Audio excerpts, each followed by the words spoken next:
Los equipos informáticos y sistemas auxiliares que no hayan sido actualizados dejarán de funcionar correctamente.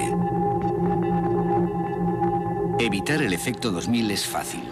Consulte con el fabricante o su proveedor habitual. El mundo se volvió patas arriba a finales del siglo XX.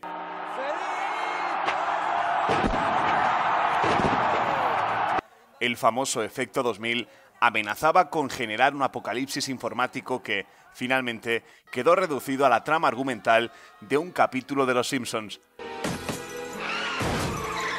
Bueno, y a la trayectoria de Reino Unido en Eurovisión.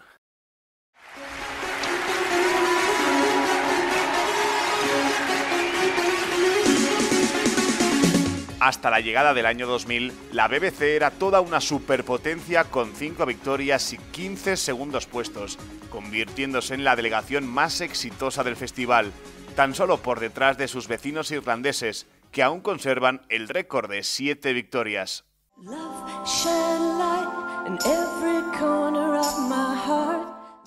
El bienio de 1997 y 1998 fue su última gran muestra de poderío. Los británicos vencieron el festival con Katrina and the Waves, rompiendo todos los récords de votación hasta la fecha. Y a punto estuvieron de repetir victoria un año después, en el que Imani quedó segunda frente a una Dana internacional que se convertiría en leyenda. It's Saturday, January the 1st, the year 2000. Sin embargo, el efecto 2000 llegó a Eurovisión y Reino Unido comenzaba el nuevo milenio con 2 tropiezos.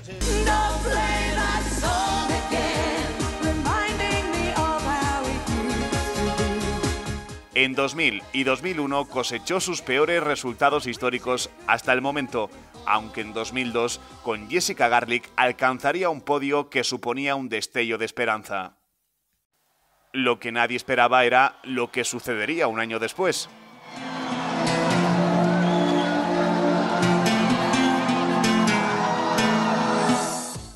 Los Gemini acabarían con null points, convirtiéndose en la primera ocasión que los británicos pisaban el último puesto, posición que se repetiría en 3 ocasiones más, 2008, 2010 y el último festival celebrado hasta la fecha, 2019. We did our best, that's all we could have done, and look what's happened, there you go. Were you happy with the performance itself? Completely, yeah, we give it everything, all our energy, all our... A excepción de Andrew Lloyd Webber y los Blue, nada parecía ser solución para una BBC que no terminaba de dar con la tecla en el festival. Ni siquiera nombres como Bonnie Tyler conseguían rescatarla de la parte baja de la tabla. Así que, después de 4 ediciones del Eurovision You Decide, la BBC decidió cambiar el rumbo y unirse a la discográfica BMG, eligiendo internamente a James Newman. James Newman, the UK representative of 2021. How are you? How is it going? Hey, yeah, good, thanks. How are you? Really good. We would like to understand better the process because we didn't have much information. That's why we had such rumors like Florist or even Duffy was in the rumors last year, as I'm remembering right now. So we used to do a program called Europe, a song for Europe, where the public would decide on the artist, and the song was chosen by the BBC. But I think they didn't think it was connecting enough. They weren't getting results. So they kind of followed what the Netherlands did with Anouk when they went to an internal choice.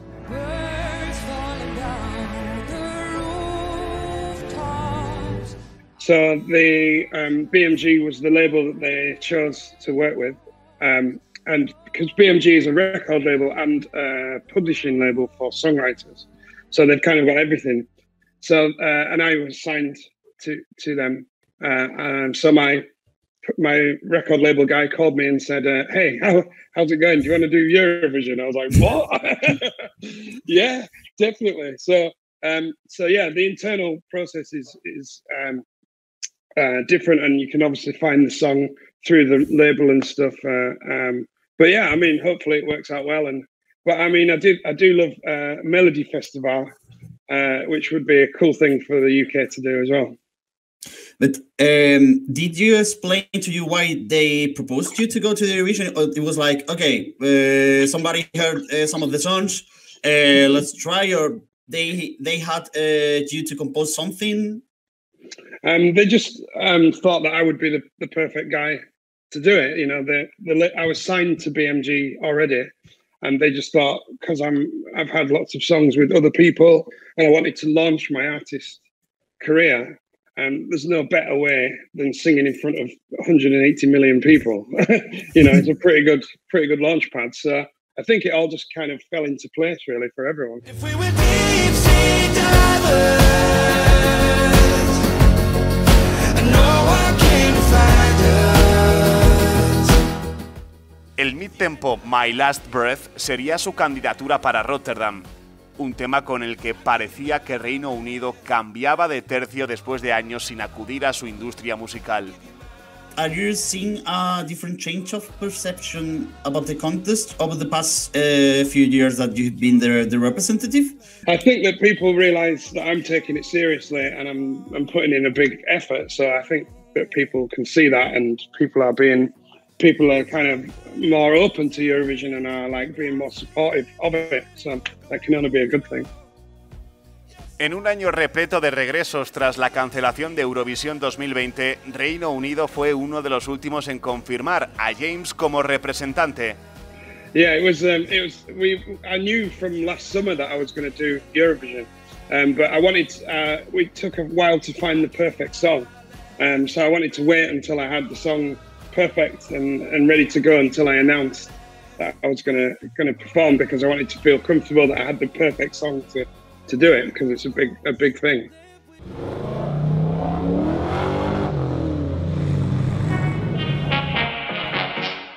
Ember sería el tema elegido, suponiendo un giro de 180 grados respecto a su candidatura en 2020.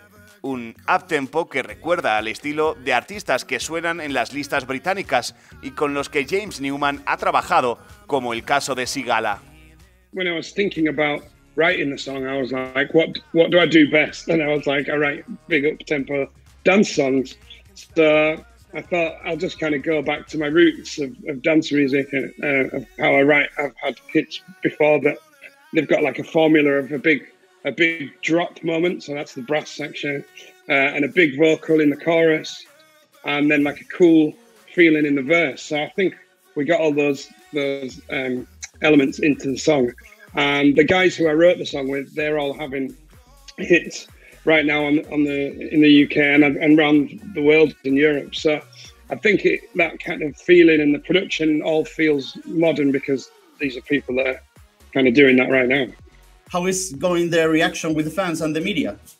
Yeah, it's going so well. Everyone's like saying it's the best song the UK have put in a long time. Like everyone's like been giving me so much like support and like nice comments. So yeah, I'm loving it. Like songs getting played on the radio. I keep hearing it on the radio, and my mum keeps ringing me. I'm like, I've heard it on the radio. So, yeah, it's amazing. I'm having a great time. You went from ice last year to fire, Little Flames this year. Did you see any of the memes all across Twitter with the fire Pokemon? No, I didn't see that. No. There are a lot of people that when they saw the name of the song, because you teased a little bit that you showed the 6 characters, and right. It was like an E at the beginning of the song. Everybody was trying to figure out what the name of the song was, like Empire, whatever. Oh yeah. We don't know. Genius was the spoiler thing, because that page had the song Embers, and everybody was like, "Oh, what does Embers means?" And when everybody searched in Spain, at least, and it meant Ascuas, which is a Pokemon fire attack, and everybody was like throwing memes across Twitter. Throwing memes. Were you conscious about the change in the element? I didn't realize it until we put the song out, and everyone was like, "Oh, you've gone from ice to fire." I was like, "Oh my God!" But I'm kind of happy about that, you know, heating it up, warming up the arena. ¿Y cómo decidió James que quería cambiar de registro de un año a otro? I want to ask you a little bit about this change for a year to another. Last year you went to Eurovision with My Last Breath. It's like a mid-tempo. And nowadays in 2021, you will try to make all Europe dance. When does this change come about? It's something related to COVID-19, the pandemic time and those things?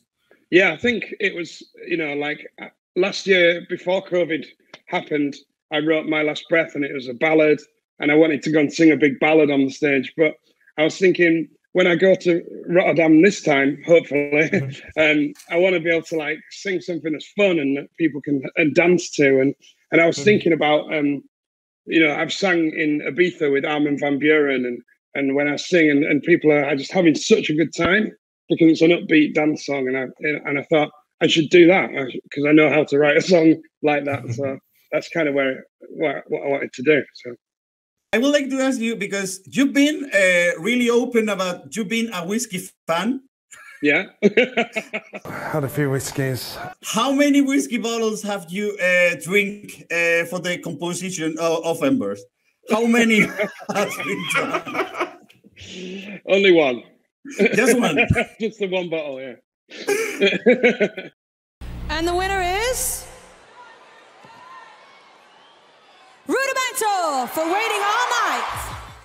Hermano del cantante John Newman, James se encuentra detrás de alguno de los grandes éxitos del pop británico en los últimos 10 años.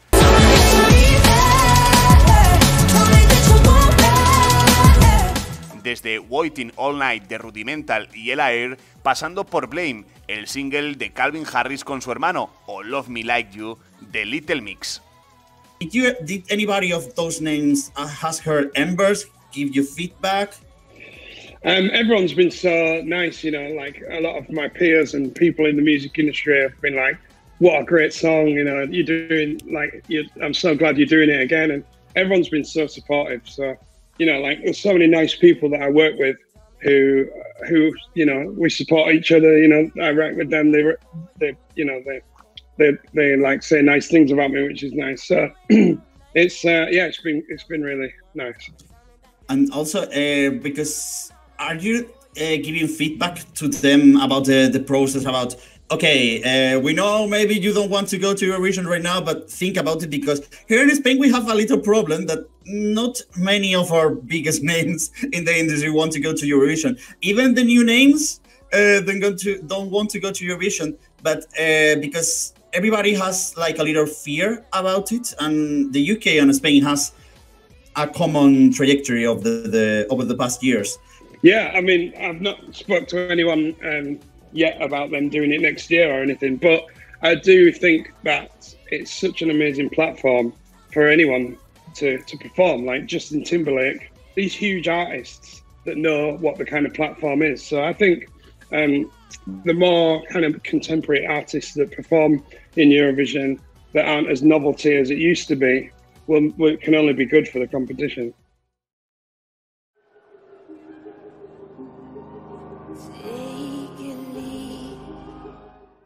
Eurovisión 2020 se convertiría en su primera gran oportunidad en solitario, un festival al que, sin embargo, él no era ajeno después de componer en 2017 el tema que representaría a Irlanda, Dying to Try.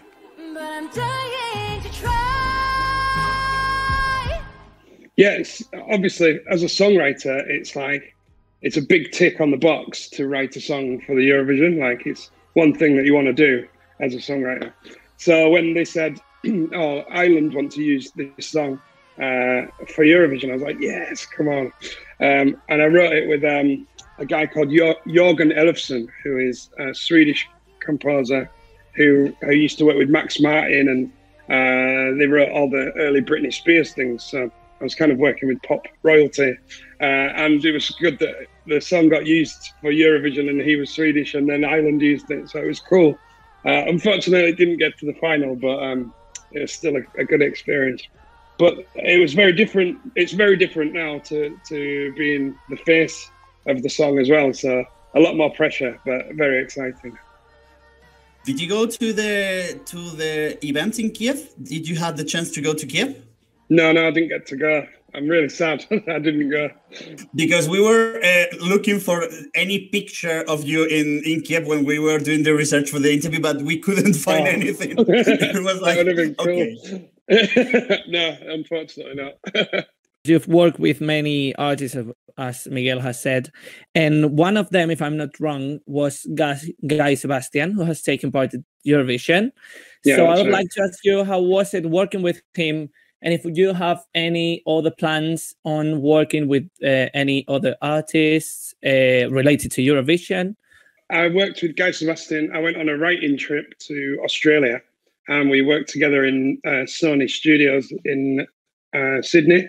And yeah, it was fun. You know, he was a really nice guy. We had like nice food together. And we like wrote songs. I wish I'd known that he was doing Eurovision. We could have chatted about it. but I would love to write with him again. Yeah, definitely. And with other artists, I've worked with Roxanne, who's the Romanian entry. I wrote her last single which is called Wonderland. It gets hard to breathe and my tongue is tied. Won't say a word till the day I die. And I thought it was going to be her Eurovision entry for this year. And I was like, come on, that would be cool to have 2 songs in Eurovision, but unfortunately not. But yeah, I'd love to work with loads of the artists that are in Eurovision this year. So hopefully I'll meet them and then we can work together after.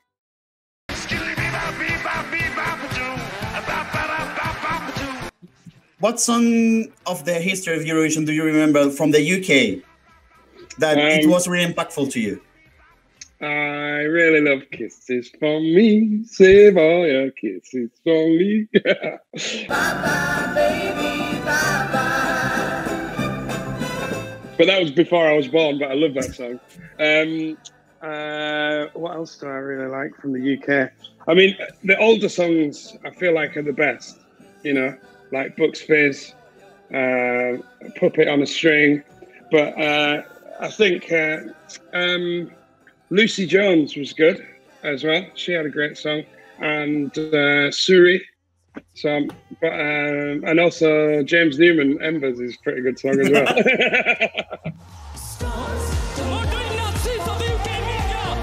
How do you feel about the invasion that Suri had to face in the stage in 2018? Do you remember that?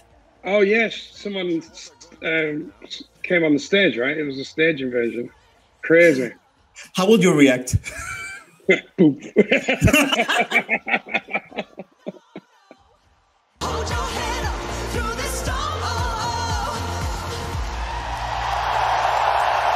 Wow. Well, the utmost respect to Suri. So I wanted to ask you, are you looking forward to go to Rotterdam? Because some of the countries right now are having restrictions build up a little bit more than the past weeks. Have you talked with the BBC about you going to the Netherlands this year? How is the plans going? So we're going to isolate before we leave the country. And then we go on the Eurostar and we get to the hotel and then we get locked in the hotel. We're not allowed to leave until we go to the arena. And then we rehearse and everything that happens there. And then go back to the hotel and then they lock the door again. But I'm just excited that we get to go to Rotterdam. So, and as long as everybody's safe and you know, I don't want anyone to get ill, but I want to be able to go and have fun. So yeah, there's going to be a lot of time in my hotel room. So room service and practice my dance moves, I think. El efecto 2000 llegó y se llevó la gloria del palmarés de Reino Unido. El 22 de mayo descubriremos si los británicos han conseguido la actualización que su sistema operativo para Eurovisión necesitaba. How is the schedule for the following weeks? I think you will have a lot of rehearsals. Yeah, lots of rehearsals, lots of preparation for the stage show. Lots of singing lessons, lots of exercise. And yeah, just lots of interviews with people like yourselves, and just having a good time. Really, you know, it's really exciting, and the build-up is exciting. And I'm sure in no time at all I'll be locked in a hotel, ready to go. So. Wardrobe decided? The clothes are decided? The clothes are decided, yeah. I can't tell you. The staging is decided. Of course. No spoilers, no spoilers. No spoilers. Quedan menos de 50 días para Rotterdam 2021. And it's important. Miguel is so worried because your song is his best song this year. So he's so worried. No, I was really worried. All the information because it's your favorite. I was really worried about the interview because, as you may have realized, I was really trying to think really fast with the question. No, it was amazing. I've had a great time. Thanks, guys, so much. It's been really fun. But a last recommendation from us, from our team: don't enter any Twitter feuds. Don't go to any feud with anybody from Twitter. No, that's banned. That's cancelled. No way. No. Just memes of Pokemon. That's it. Yeah, you have Let us recommend something to you. You have to find a Charmander or maybe some fire Pokemon. Take a GIF or a meme and throw it to the internet. Put the main phrase from Embers. Put it on the site. Let's see how it goes. Thank you very much. I'm going to do that. Now we are going to do the communication and PR department. Thank you so much. So James Newman, thank you really much. Okay, this is. I'm having a really rough day with my English. Thank you very much with the participation. Joder. You're suffering a lot. Can somebody mute Miguel and I won't mute myself. So, James Newman, thank you so much to take part into Euroma with us in this interview. I'm really happy that you survived to my English skills. It was amazing. It was great. Beautiful English, don't worry. So, thank you so much. Have a lot of luck. Fingers crossed for myself. I don't know the rest of the team, but for myself. And remember, don't enter the Twitter feuds. Don't you worry. Gracias.